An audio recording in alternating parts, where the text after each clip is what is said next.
Stroke adalah penyakit berat yang bisa menyebabkan kecacatan berat dan hingga kematian. Mari selamatkan nyawa pasien penderita stroke dengan apa? Dengan segera membawa pasien stroke segera ke rumah sakit. Ingat, waktu adalah faktor yang paling berharga pada pasien-pasien dengan stroke. Segera membawa pasien ke rumah sakit akan menyebabkan pasien segera mendapatkan penanganan yang tepat dan cepat sehingga kecacatan berat atau bahkan kematian bisa dicegah. Ingat, jika orang di sekitar kita menunjukkan gejala-gejala stroke, maka segera bawa pasien ke rumah sakit untuk mendapatkan penanganan yang tepat dan cepat.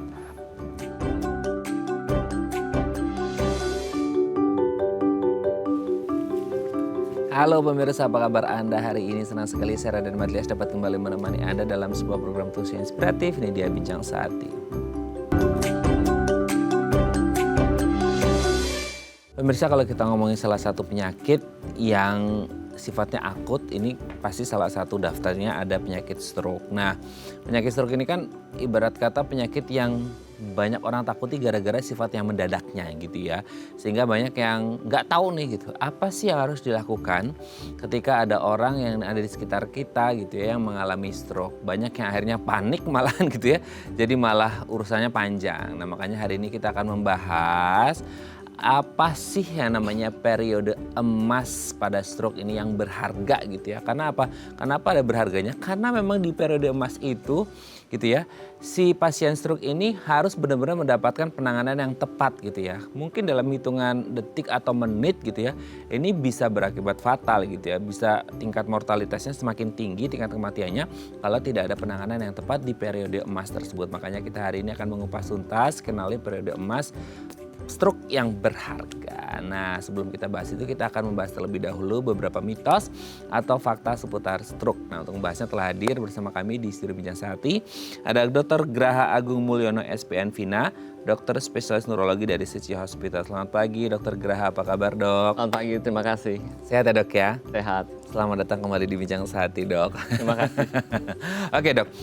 Ini tuh tema hari ini sebenarnya kalau kita ngomong kayak basic life skill ya, Dok ya, dimana orang itu harus tahu banget ketika ada orang-orang di sekitarnya yang mengalami penyakit yang sifatnya akut mendadak. Let's say kayak stroke yang kita bahas hari ini gitu ya.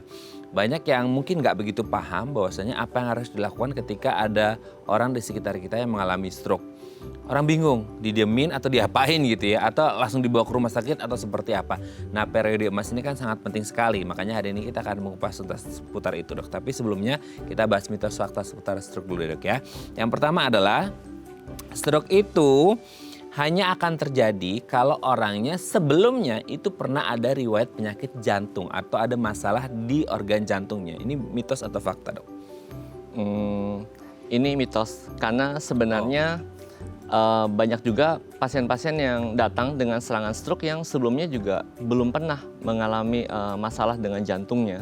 Jadi ada banyak pasien yang mengalami stroke yang tidak memiliki riwayat sakit jantung sebelumnya. Oh, berarti ini mitos ya? Maksudnya dalam artian kayak untuk pasien non jantung itu pun ada juga yang mengalami stroke. Tapi kalau boleh gini, Dok, boleh di-compare nggak sih, komparasi apa perbandingan mungkin dari seluruh total dari kurang lebih 100% orang yang mengalami stroke itu, mana berapa persen kira-kira yang ada riwayat jantung sebelumnya sama yang nggak ada gitu? Lebih banyak yang ada jantungnya mungkin ya atau gimana? Iya, mayoritas memang pasien-pasien yang mengalami stroke itu sudah memiliki banyak penyakit-penyakit lain yang menyertai. Salah satunya jantung. Penyakit jantung juga kan bisa aja diawali oleh hipertensi. Jadi kan nanti hipertensi itu bermuara ke jantung. Kemudian karena hipertensi juga bermuara ke kerusakan-kerusakan pembuluh darah, termasuk pembuluh darah di otak juga sama. Sehingga ya memang mayoritas pasien-pasien yang kita temui di rumah sakit memang sudah memiliki masalah jantung dan kemudian akhirnya mengalami stroke juga di kemudian hari. Tetapi di samping itu sekarang stroke juga sudah mulai merambah ke usia-usia yang lebih muda dari yang sebelumnya kita kenal. Jadi mereka ini terkadang datang ya tanpa riwayat jantung juga sebelumnya.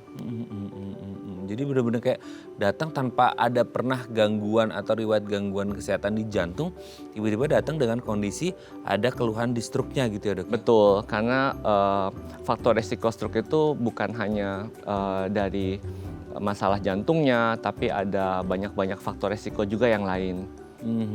Tapi sebenarnya kalau kayak stroke itu ya, kalau memang ada penyakit jantung, memang salah satu faktor risikonya itu di jantung, sehingga akhirnya orang bisa berujung pada stroke. Tapi ada nggak sih Dok, orang yang kayak stroke-nya itu berdiri sendiri gitu? Atau kayak nggak bisa, tetap ada tapi orang itu mungkin nggak notice gitu atau gimana? Ada banyak juga yang kasus-kasus seperti itu. Karena banyak faktor risiko lain yang bisa mencetuskan stroke ya. Seperti misalnya hipertensi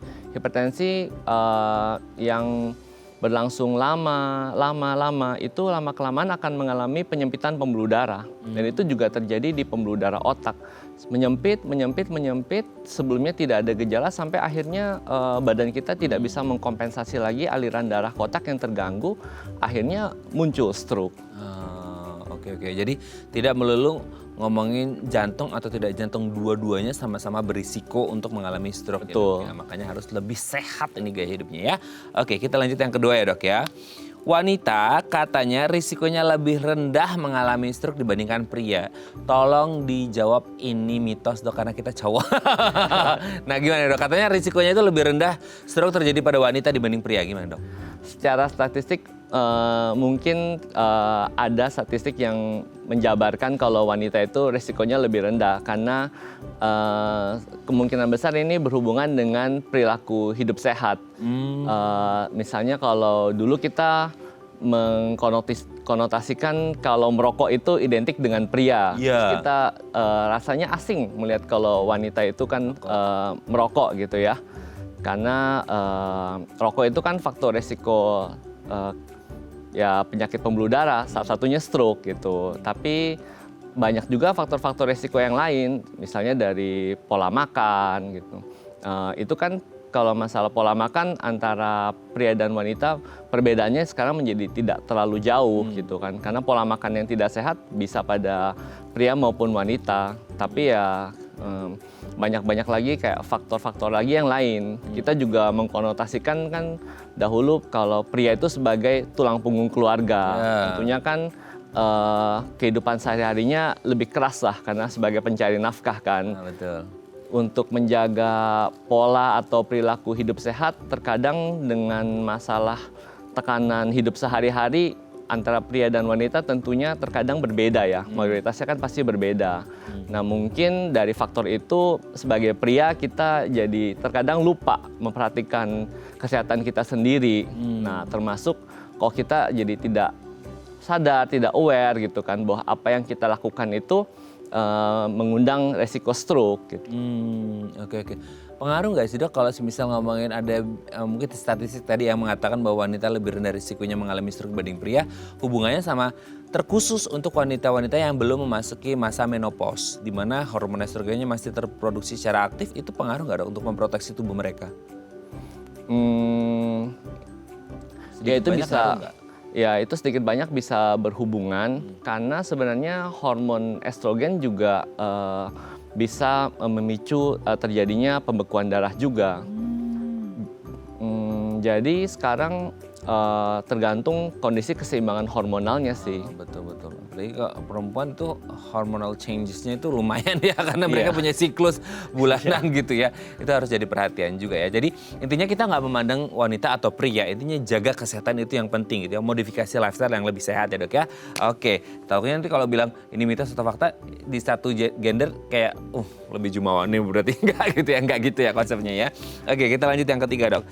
Nah ini banyak banget ya, ini kayaknya dari zaman bahla sampai sekarang itu kalau ada orang katanya mengalami stroke, tusuk aja tuh pakai jarum. Ya di jarinya lah, di telinganya lah, itu betul nggak sih dok? Itu cukup banyak ditemui juga sih di praktek sehari-hari ya. Sebenarnya itu tidak tepat.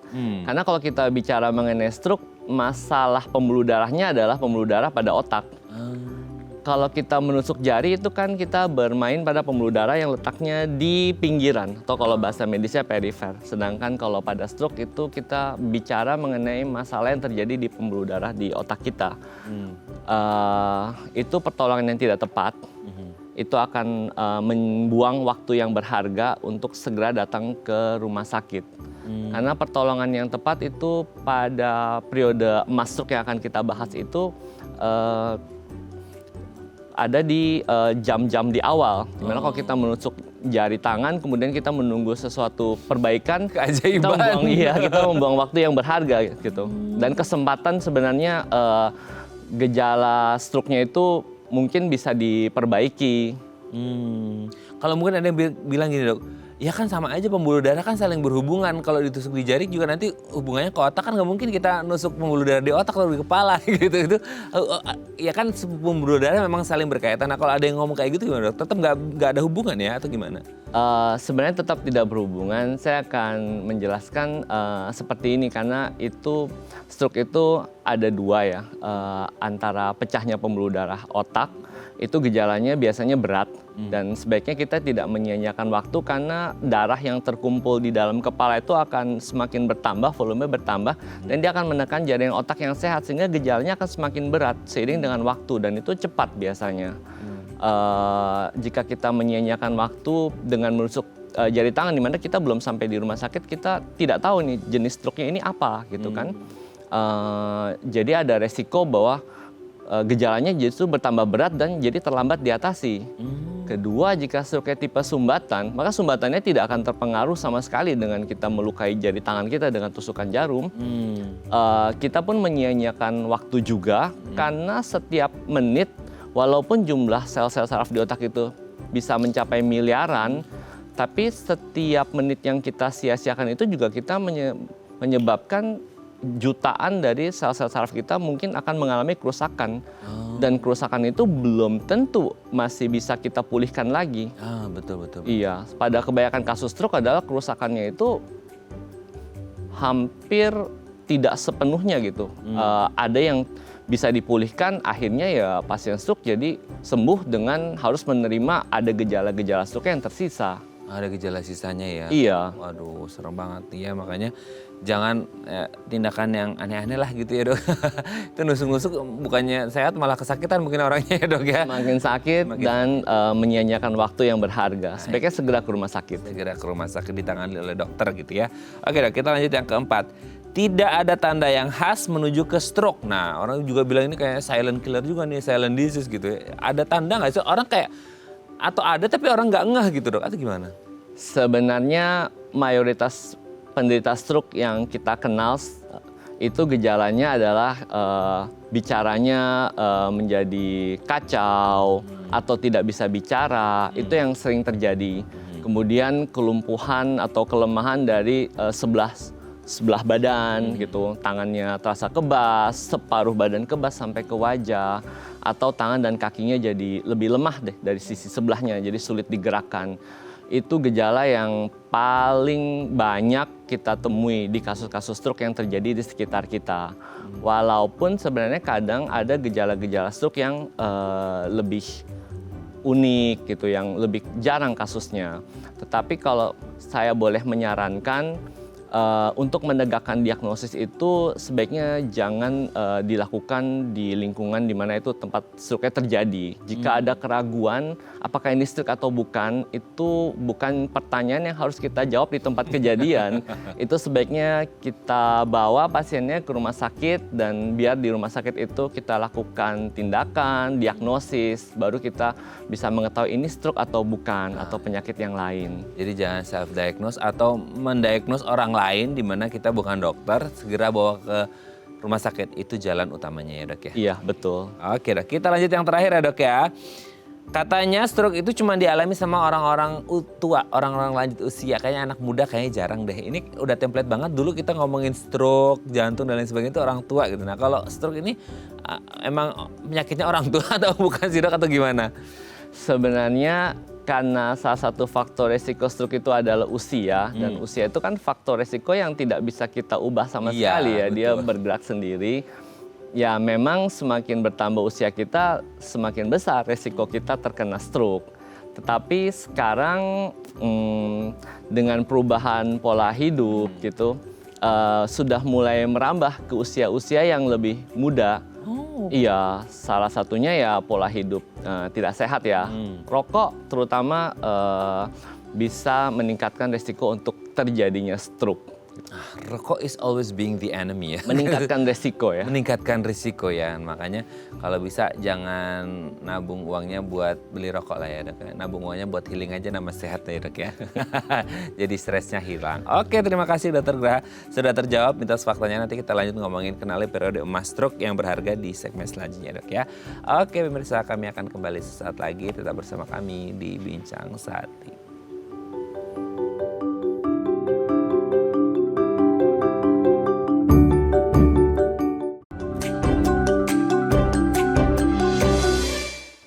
Baik, Anda masih bersama kami di Bincang Sati dan kita masih membahas sama kita hari ini kenali periode emas stroke yang berharga. Ini menjadi penting ya, sangat berharga apalagi kalau di sekitar kita ada orang yang mengalami stroke dan kita nggak ngerti gitu ya. Kita harus ngapainnya gitu ya supaya untuk menyelamatkan nyawa. Karena kalau kita ngomongin stroke ini hitungannya bukan hari lagi deh kayaknya ya. Bahkan mungkin bukan jam lagi, menit pun itu sangat, even detik itu sangat berharga sekali untuk pasien stroke. Makanya kita akan membahas tentang periode emas yang berharga untuk si pasien stroke ini sendiri. Nah, kalau Anda punya pertanyaan seputar tema kita hari ini, boleh tanya-tanya di 021 290 3264 atau DM Instagram kami di @bincang-sati.tv. Kita masih bersama dengan Dr. Graha Agung Mulyono SPN Vina, dokter spesialis neurologi dari Seci Hospital, PT Indah Kapuk, Jakarta Utara ya. Oke, dok, stroke ini kan satu penyakit yang sebenarnya orang taunya nggak bisa gerak aja gitu ya, salah satu sisi badannya gitu ya, terus bibirnya mencong gitu, apalagi gimana gitu, itu kan sesuatu yang standar banget. Tapi kalau secara medis by definition, stroke ini penyakit yang seperti apa sih dok? Stroke by definition adalah penyakit yang menyerang pembuluh darah. Intinya terjadi gangguan pada aliran darah, kesusunan saraf pusat yang kita banyak temui sehari-hari ya di otak ya. Jadi stroke itu sebenarnya terbagi atas dua. Jadi dia bisa aliran darahnya terganggu, misalnya ada sumbatan, atau misalnya pembuluh darahnya pecah.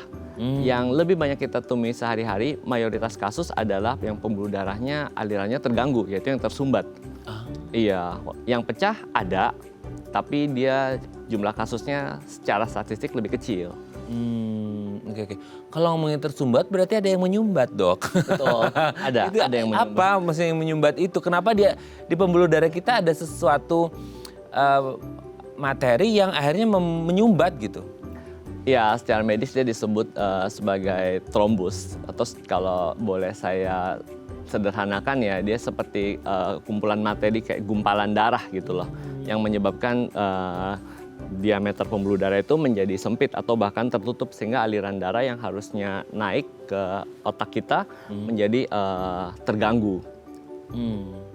Itu tuh ya maksudnya pembuluh yang tersumbat itu pasti di sekitaran otak atau bisa jadi di tempat yang lain tapi ngefeknya ke otak atau gimana? Kalau untuk menimbulkan gejala stroke ya harus pembuluh darah yang sebenarnya mengalirkan darah menuju ke otak ya. Karena gejala baru akan timbul setelah jaringan otak itu kekurangan asup aliran darah, karena aliran darah kan yang misalnya membawa oksigen. Oke.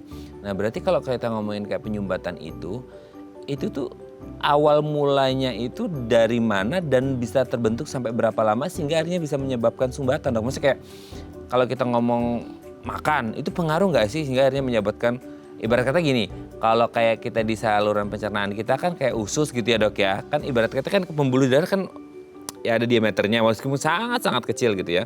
Nah ibarat kata kayak usus, kita makan makanan yang nggak sehat itu akan meninggalkan sisa-sisa kotoran di usus. Akhirnya kan jadi mengecil salurannya. Nah kalau kayak pembuluh darah ini kan tidak ada hubungan sama pencernaan dok. Kenapa ada yang masuk ke situ? Itu kan pasti pertanyaan banyak orang kayak gitu dok.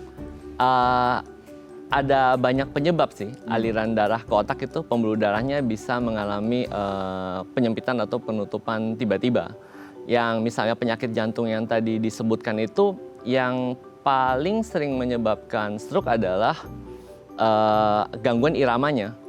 Jadi gangguan irama jantung yang Ya, yang seperti apa? Yang tidak teratur.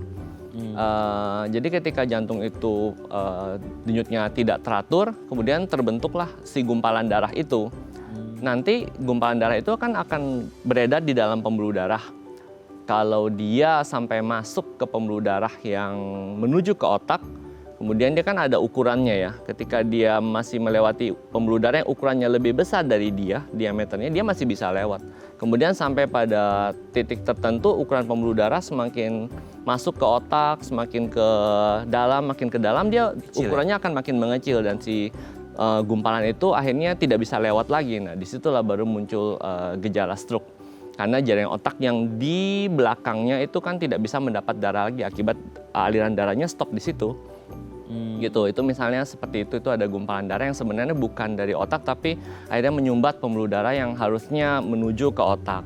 Kemudian seiring pertambahan usia, gaya hidup, pembuluh darah tentunya akan mengalami penuaan. Jadi bagian tubuh kita semuanya pasti akan menua ya, termasuk pembuluh darah juga. Efeknya apa kalau dia menua itu? Permukaan dalamnya itu jadi tidak sebagus dulu lagi. Jadi mulailah ada bentuk-bentuk yang bergelombang, menyempit gitu. Pelan-pelan bertambah seiring usia kita juga bertambah.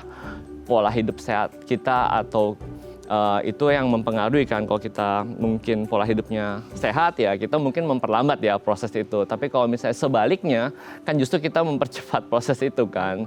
Jadi akhirnya dia sangat sempit, aliran darahnya sangat kurang atau bahkan tertutup. Nah si otak itu tidak bisa mengkompensasi lagi kekurangan aliran darah di situ. Nah timbul gejala stroke. Gejalanya muncul tiba-tiba gejala stroke. Tapi sebenarnya prosesnya ya bisa sebenarnya udah akumulasi dari sebelumnya atau ya kalau yang dari irama jantung tadi ya itu juga prosesnya juga terjadi tiba-tiba. Tapi sebenarnya kayak yang gumpalan itu ya dok, kayak hanya terjadi penyumbatan itu sendiri tuh kayak dia ini gumpalannya yang ibarat kata kan tadi mengecil tuh menuju ke otak kan pembuluh darah semakin mengecil ya tadi dokter Daha menyampaikan. Nah sebenarnya yang gumpalan yang menyumbat itu emang dari awalnya let's say kayak ini diameternya segini terus mengecil. Nah gumpalannya nyumbat atau bisa jadi gumpalan itu ada yang kecil-kecil nempel dulu pinggir-pinggir akhirnya lama-lama numpuk gak hanya cuma satu aja atau gimana? Itu juga ada, tapi yang kalau tubuh kita juga punya mekanisme pertahanan. Jadi sebenarnya di dalam tubuh kita tuh pembekuan dan penghancuran gumpalan itu terjadi secara seimbang. Tapi jika dia terjadi tiba-tiba ada gumpalan besar langsung nyumbat di situ, mungkin badan nggak sanggup untuk mengatasi gumpalan dan sumbatan di situ. Nah itu makanya pertolongannya harus dilakukan dengan segera karena ada obatnya untuk menghancurkan gumpalan darah yang menyumbat pembuluh darah itu. Di masa-masa awal gejala stroke yaitu kapan? Dari gejala pertama kali kita rasakan. Jadi waktu itu, waktu berharga ini kita hitung dari pertama kali gejala kita rasakan. Oke, dari pertama gejala dirasakan dan periode emasnya yang berharga ini kapan dan apa yang harus dilakukan nanti kita bahas lebih lanjut di segmen selanjutnya dok ya. Oke pemirsa kami akan kembali sesaat lagi tetap bersama kami di Bincang Sati.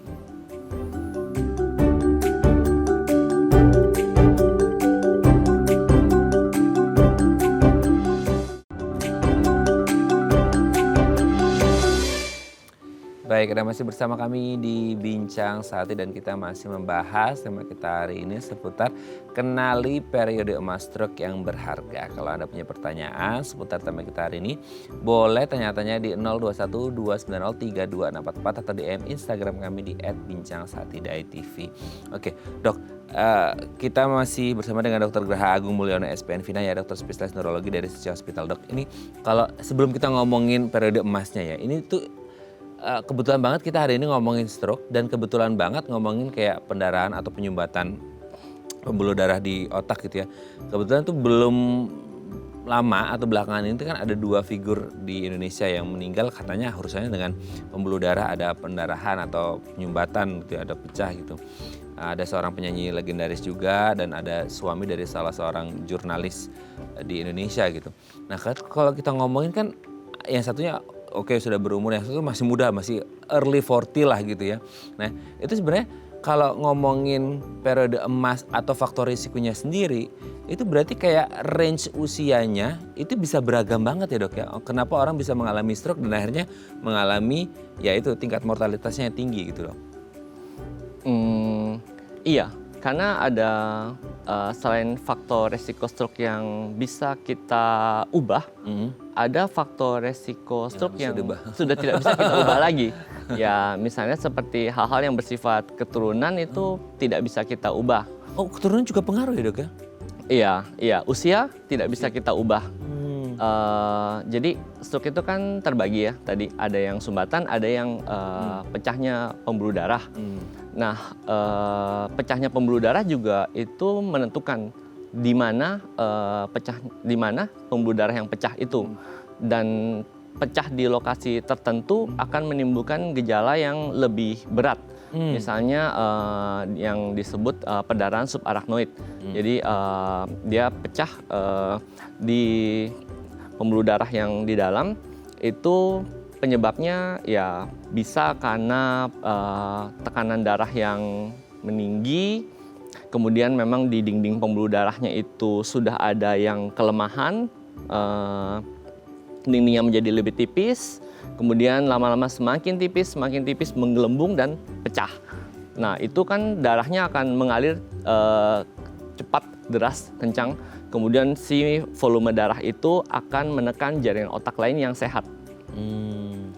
Ternyata tubuh kita memiliki sistem pertahanan juga gitu kan. Ini ada darah mengalir dan pecah nih gitu kan. Dia akan melakukan kayak semacam manuver supaya aliran darah itu di stop ya? Ya gitu kan.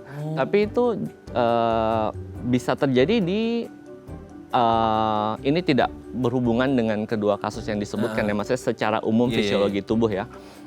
Kemudian tapi itu bisa terjadi di pembuluh darah lain di bagian-bagian otak yang sebenarnya tidak mengalami perdarahan gitu. Jadi secara menyeluruh si pembuluh darah itu memelintir, kemudian aliran darah terganggu.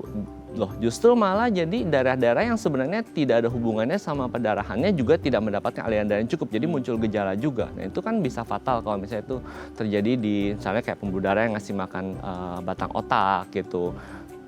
Tapi pecahnya pembuluh darah itu ternyata menimbulkan kayak lubang terbuka yang besar sehingga aliran darah masih mengalir deras. Jadi volume darah itu masih terus bertambah dan menekan jaringan otak yang sehat. Gejalanya akan parah sehingga kalau misalnya datang ke rumah sakit waktunya tepat, bahkan tepat sekalipun, terkadang masih belum bisa memberikan hasil keluaran klinis yang bagus gitu. Kasus-kasusnya bisa berakhir dengan hasil yang nggak baik, bahkan sampai kematian.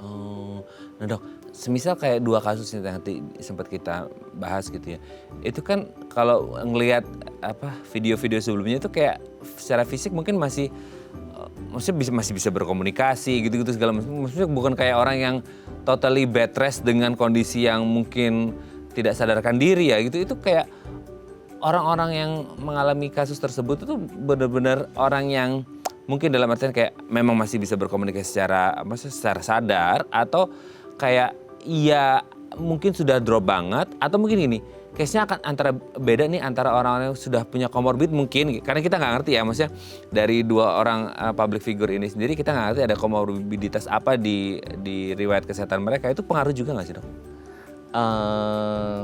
Ya comorbid jelas berpengaruh, terutama comorbidity yang mempengaruhi kesehatan pembuluh darah. Iya, ya antara menyebabkan, kalau untuk perdarahan ya antara menyebabkan pembuluh darah itu pecah.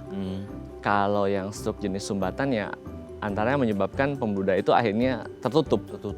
Iya, jika pembuluh darah, kalau kita bicara secara umum ya, jika pembuluh darah yang masuk ke otak itu kita umpamakan jalan, itu ada jalan raya yang besar, kemudian akan bercabang ke jalan raya yang lebih kecil lagi gitu, untuk masuk ke mungkin istilahnya daerah yang lebih sempit lah, daerah yang lebih kecil kan. Kalau penyumbatannya di daerah, kalau kita bicara penyumbatan, kalau penyumbatan di jalanan yang lebih besar itu jalannya kan belum sempat bercabang, jadi otaknya itu juga nggak mendapatkan pasokan oksigen yang cukup, itu banyak. Karena kan dia belum sempat bercabang dia. Betul. Jadi luas daerah yang terkena. Nah, stroke yang luas, penyumbatan sekalipun, kan nanti jaringan otaknya kan mengalami kerusakan. Nah, jaringan otak yang mengalami kerusakan itu nantinya juga bisa berdarah spontan. Jadi loh, tadinya jenis sumbatan gitu kan. Iya. Loh, kenapa seiring dengan perkembangan beberapa hari kemudian kan gejalanya masih mungkin jadi tambah jelek. Akhirnya dia berdarah spontan. Jadi Karena pecah bukan sih dok, karena tersumbat gitu? ya badan maupun dari pengobatan kan berusaha untuk memulihkan supaya aliran darah itu Normal ya? terbuka kembali kan. Nah, dalam berproses bisa saja yang tadinya aliran darahnya itu belum sampai ke sana karena tersumbat, tiba-tiba akhirnya muncul lagi alirannya, kemudian si jaringan itu sudah rusak dan tidak siap menerima aliran darah itu, akhirnya justru malah jadi pecah dan berdarah. Aduh, serem. Di samping yang memang dari awal sudah perdarahan ya gitu. Oke. Nah, kalau misalnya sudah berdarah, tensinya juga tinggi gitu kan semburan darahnya itu akan semakin deras gitu kan. Tekanan di kepalanya jadi tinggi karena kepala itu kan tempat tertutup ya, otak, tempurung kepala itu kan sebenarnya tidak bisa meluas lagi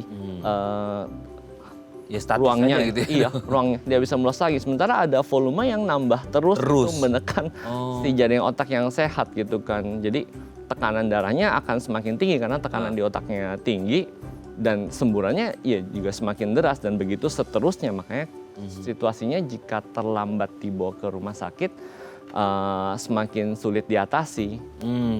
Jika terlambat ya. Tapi sebenarnya kalau ngomongin periode emas itu sendiri supaya tidak terlambat kan seperti itu ya. Nah, itu periode emas itu kenapa disebut periode emas ya, Dok ya? Periode emas itu pada kita bicara pada stroke yang jenis sumbatan.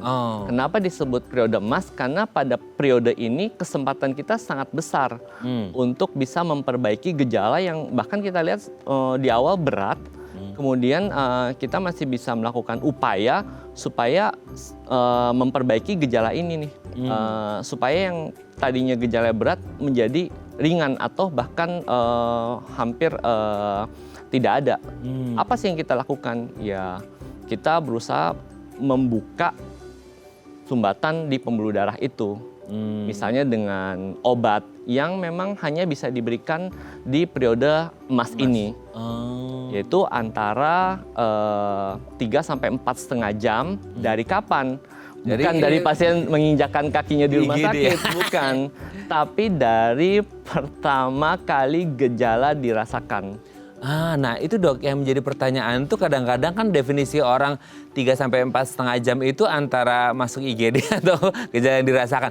Nah permasalahannya adalah gejala dirasakan ini banyak orang mungkin nggak notice. Mungkin kalau orangnya langsung black out, langsung pingsan, orang langsung ngeh ya. Tapi kalau untuk yang kayak bertahap orang kayak belum langsung black out, ini kan jadi tanya-tanya besar. Nanti kita bahas di segmen selanjutnya dok ya. Oke pemirsa, kami akan kembali sesaat lagi tetap bersama kami di Bincang Sehati.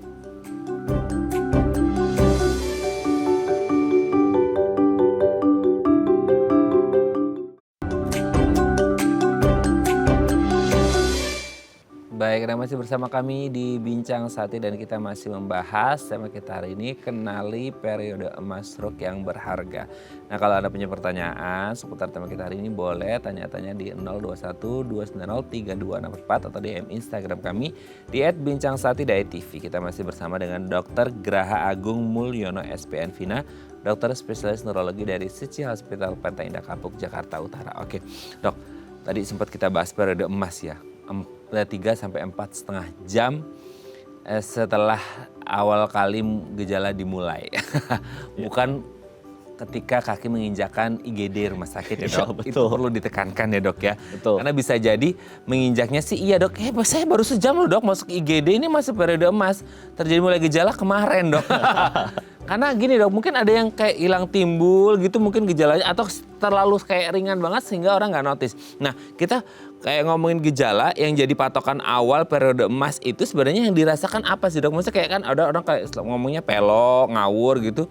Tapi kadang-kadang ada kayak nggak notice. Nah awal kali gejalanya itu bisa dimulai dari ketika kapan gitu dok? Nah, jadi dalam stroke itu ada yang dikenal dengan istilah TIA. TIA. Masih dalam bahasa Inggris ya. Transient ischemic attack. Atau kita bilang stroke ringan lah. Tapi itu hitungannya sudah stroke. Jadi terjadi gangguan aliran darah.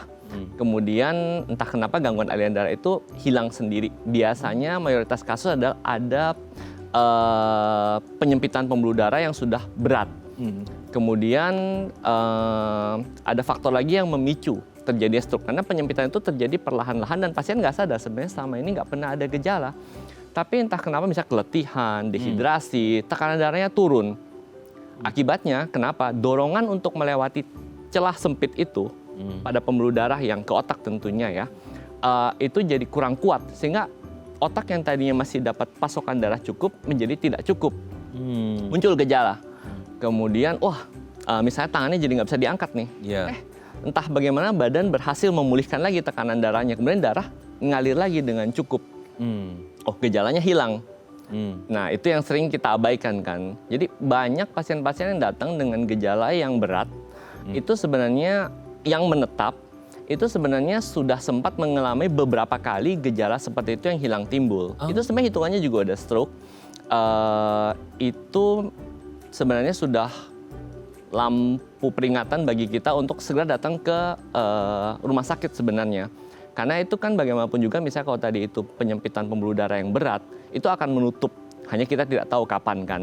Tapi lebih baik dicegah karena itu kan seperti bom waktu yang berjalan mengikuti kita. Kita menghitungnya dari gejala yang terjadi. Kemudian jika itu membaik ya sudah. Tapi kan tetap kita berikan pengobatan. Jadi istilahnya kalau misalnya kita hidup sehat, kita rajin olahraga, itu kan kita bersifat mencegah secara primer ya, karena sesuatu itu belum terjadi.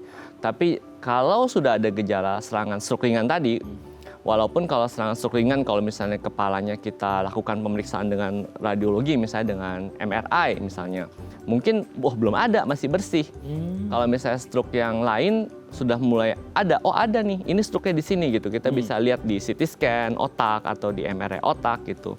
Tapi tetap kita menghitung si stroke ringan ini sebagai stroke. Dan pengobatannya berarti ya pencegahan. Jangan sampai si stroke ini terjadi. Kalau misalnya pasiennya datang cepat ke rumah sakit, otomatis kan pasti dokternya akan mencari ini asalnya dari mana gitu kan. Pertama ini perdana atau bukan, jelas bukan. Asalnya dari mana? Pembuluh darah mana yang misalnya mengalami gangguan, atau apakah bukan dari pembuluh darah ataukah dari tadi yang kita bahas dari jantung. Nah, faktor-faktor yang sudah mengintai ini nih yang akan menyebabkan stroke itu bisa kita koreksi sebelum akhirnya terjadi stroke beneran dan kita bekerja di situasi yang tergesa-gesa gitu kan. Karena kita harus tahu sebenarnya pertolongan pertama kita itu sebenarnya untuk menolong apa, iya kan? Yang mau kita selamatkan adalah jaringan otak yang terkena stroke, tapi yang belum mengalami kematian atau kerusakan yang permanen. Jadi ketika satu daerah otak itu terkena stroke, kalau pasien sudah datang ke rumah sakit dan merasakan gejala, biasanya sudah ada daerah yang memang mengalami kerusakan yang sifatnya permanen. Itu biasanya di dalam medis kita sebut sebagai inti dari stroke-nya. Kemudian ada daerah di sekitar yang mengelilingi daerah inti stroke itu yang sebenarnya sudah sakit karena tidak mendapatkan aliran darah cukup, mungkin masih dapat dari cadangan-cadangan aliran darah sekitarnya. Jika tidak ditolong segera, jaringan yang sakit ini pun akan mengikuti jaringan inti, akhirnya mengalami kerusakan total juga. Nah, jadi kecepatan pertolongan kita adalah sebenarnya secepat-cepatnya menolong jaringan otak yang sakit di sekitar inti stroke yang memang sudah tidak bisa diselamatkan lagi, supaya dia tidak mengalami nasib yang sama seperti si inti stroke itu. Makanya itu waktu menjadi faktor yang paling penting ya. Ngomong penting, kita ngomong yang penting juga, ada yang DM nih dok ya, kita bacakan ya. Ini dari Sebentar dok. Pak Billy, agak panjang nih dok, bentar ya. Dok, saya baru berobat dan dibilang penyempitan pembuluh darah. Takut katanya bisa stroke. Saya dikasih obat bisoprolol sama Aspilet. Harus diminum seumur hidup katanya. Emang harus banget seumur hidup ya dok?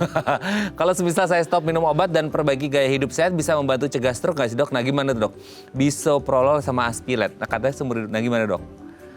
Nah, terima kasih Pak Billy atas pertanyaannya. Memang berat ya kalau tiba-tiba Harus kita gitu ya. disuruh makan obat 5 hari aja sudah bosen. 3 hari seumur hidup rasanya ya. udah, aduh, segan deh. Ini disuruh minum obat seumur hidup. Iya. Kalau bisoprolol itu mungkin lebih banyak untuk mengendalikan tekanan darah ya, tadi yang faktor resiko stroke itu. Dan memang teori sampai sekarang masih mengatakan ya untuk diminum seumur hidup.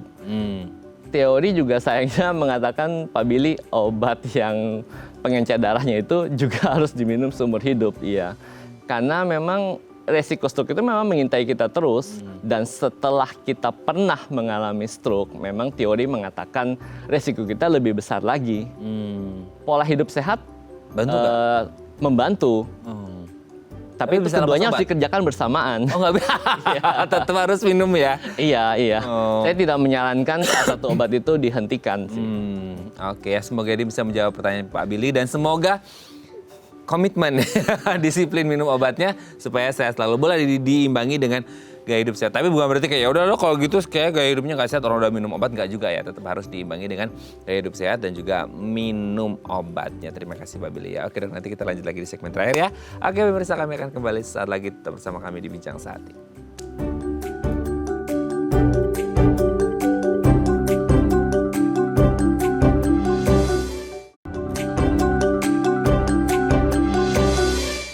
Baik, nah masih bersama kami di Bincang Sehati dan kita masih membahas sama kita hari ini kenali periode emas stroke yang berharga. Masih bersama dengan Dr. Graha Agung Mulyono SPN Vina, dokter spesialis neurologi dari Suci Hospital Pantai Indah Kapuk, Jakarta Utara.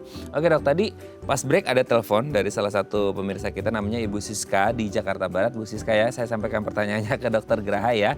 Jadi pertanyaan, untuk mengidentifikasi atau mendiagnosis stroke itu sendiri, mungkin ini belum gejala ya, berarti belum ada gejala sama sekali gitu, belum ada gejala klinis. Bisa nggak sih dilakukan dengan cek lab? Itu yang pertama. Terus yang kedua, untuk mengetahui kayak LDL, HDL, trigliserid dan lain sebagainya yang akurat itu lewat pemeriksaan apa gitu. Nah ada 2 pertanyaan dok, gimana? Ini pasti kita bicara stroke-nya belum terjadi ya. Iya, Kita pasti. bicara pencegahan ya. Ya itu kan tadi sudah kita bahas tuh, stroke ada banyak faktor resikonya. Betul, Salah satunya ya kadar lemak darah yang tinggi itu kan juga berkontribusi tuh untuk menyebabkan resiko stroke itu juga jadi meningkat ya. Jadi salah satunya adalah dengan pemeriksaan profil lemak tadi yang isinya kolesterol total. Biasanya kalau kita baca yang dikertaskan LDL, HDL gitu kan. Iya bisa, dan setiap lab memang biasanya punya nilai acuan masing-masing. Jadi kalau misalnya Ibu sudah punya lab langganan atau lab kesayangan ya Ibu boleh periksakan secara rutin di sana. Kemudian ya Ibu usahakan, kalau misalnya nilai saya melenceng dari nilai referensi mereka gitu kan, berarti kan saya hitungannya udah orang dengan kadar lemak darah yang tinggi nih di atas range normal gitu kan. Ya mungkin Ibu bisa ke sejawat-sejawat dokter yang terdekat gitulah untuk supaya nanti diberikan pengobatan gitu kan, gimana supaya kadarnya balik ke nilai referensi yang normal itu tadi. Atau ya setidaknya bisa dikasih edukasi kan, Ibu misalnya kekurangannya di mana nih gitu kan, konsumsi tertentu apa gitu kan yang ternyata bisa berkontribusi jadi kadar lemaknya itu di atas range normalnya gitu. Memang sebaiknya sih dikembalikan ya ke nilai normalnya sih. Oke, semoga ini bisa menjawab pertanyaan Ibu Siska yang dari Jakarta Barat. Kalau masih ragu, belum punya acuan, boleh periksa langsung ke Suci Hospital ya, yang ada di Pantai Indah Kapuk, Jakarta Utara. Nanti ketemu sama Dokter Graha ya dok ya. Oke, dan bagi Anda yang tadi sudah telepon-telepon, kami mohon maaf belum bisa mengangkat telepon karena kita cuma tinggal 3 menit lagi ya. Nah, next time telepon lagi ya Bapak Ibu yang ada di rumahnya. Terima kasih. Oke dok, tapi sebenarnya kalau kita sudah ngomongin periode emasnya sudah di bawah nih dok ya, langsung dari gejala langsung itu bisa terselamatkan nggak sih dok? Itu tadi berusaha menyelamatkan jaringan yang sakit yang mengelilingi jaringan yang sudah tidak bisa diperbaiki lagi. Bisa kita berusaha membuka aliran darahnya kembali. Bisa dengan obat, yaitu obat itu hanya ada di rumah sakit. Jadi itu bukan obat yang apapun yang kita pikirkan itu bukan. Itu obat hanya tersedia di rumah sakit dan itu harus diberikan di paling maksimal 4,5 jam dari kapan? Dari gejala awal pertama kali dirasakan, ya. Lewat dari itu nggak boleh ya dok ya? Teorinya tidak ada yang mendukung ke arah sana untuk diberikan. Karena ada resikonya juga kan, karena itu sifatnya kan obat pengencer darah. Jadi nanti dokter akan menentukan nih, ini memenuhi kriteria atau tidak untuk diberikan obat itu. Tentu saja kita akan bicarakan resiko-resikonya gitu kan. Karena ada benefitnya itu ya pembuluh darahnya terbuka lagi dan jaringan itu bagus lagi kan. Tapi 4,5 jam obat itu bisa diberikan dan hanya di rumah sakit obat itu ada. Kemudian jika sudah di rumah sakit, kalau misalnya gejalanya masih berat, nah bisa dipikirkan misalnya cara yang lain untuk membuka penyumbatan pembuluh darah itu, misalnya memakai kateter. Tapi untuk case-case tertentu aja dok ya? Iya betul, untuk case-case tertentu. Tergantung dari perburukan si stroke awal datang ke rumah sakit nggak sih dok? Gejalanya yang buruk sama yang ringan gitu? Iya betul, karena obat yang untuk membuka penyumbatan pembuluh darah ini memang ada kriteria-kriteria tertentu yang memang hanya akan kita kerjakan di rumah sakit untuk kita menentukan oh pasien ini bisa diberikan obat ini dan pasien ini sebaiknya tidak diberikan dengan mempertimbangkan banyak faktor ya, termasuk faktor resiko. Makanya itu kan memakan waktu juga tuh. Makanya sangat disarankan jika sudah mulai mengalami gejala, jika kita pun ragu apakah ini stroke atau bukan, langsung bawa ke jadi bukan untuk kita jawab di rumah pertanyaannya. Ya, jawabnya di rumah sakit ya dok. Betul, ya. Ya. Oke dok, terima kasih hari ini kita belajar banyak sekali ilmu tentang penerapan dalam hidup, utamanya ketika kita menghadapi atau lihat ada orang mengalami gejala yang mirip-mirip stroke, itu jangan dicari sendiri alasannya, ada pertanyaannya dan jawabannya, tapi langsung dibawa ke dokter gitu ya dok ya. Dan semoga ini bisa membantu teman-teman yang ada di rumah kalau mungkin ada gejala yang seperti disebutkan oleh Dr. Graha, mungkin kalau di sekitaran PIK dan sekitarnya boleh langsung ke Suci Hospital ya. Terima kasih Dr. Graha, saya terus salam untuk keluarga di rumah dan teman-teman di Suci Hospital. Selamat pagi dok. Oke pemirsa, itu tadi perbincangan kita dengan Dr. Graha, semoga bermanfaat ya. Dan jangan lupa untuk terus menyaksikan konten-konten inspiratif kami di platform Daai Plus. Saya Raden Matlias pamit, sampai jumpa dan selamat kembali beraktivitas di hari Selasa yang indah ini. Ingat jaga kesehatan pembuluh darah Anda. Kalau ada gejala silakan langsung menuju ke dokter atau rumah sakit terdekat. Terima kasih, sampai jumpa.